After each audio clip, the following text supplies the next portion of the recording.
Ahmadi lady. She would like to ask, can one break away from one's genes?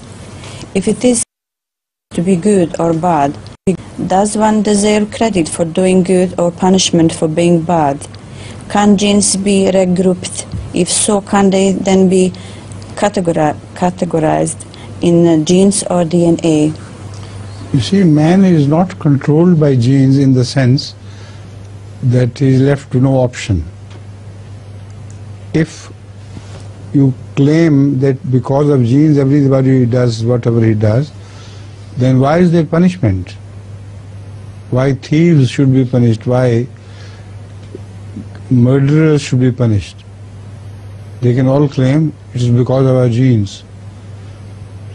So despite the genes, man has an option.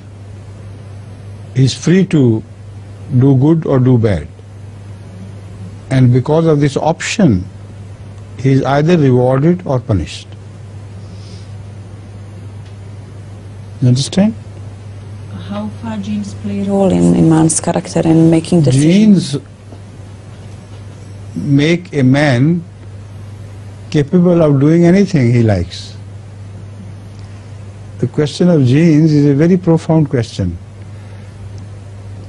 Everything is created with genes, and the creation of genes itself is an enigma for scientists.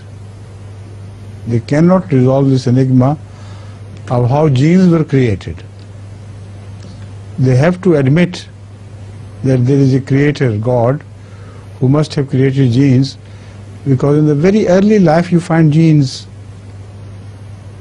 And wherever there are genes, there is complexity. Immensely difficult questions arise how genes were created. It's not jinn, it is gene. Remember this. And creation of genes is an enigma for scientists up to now. They cannot resolve it.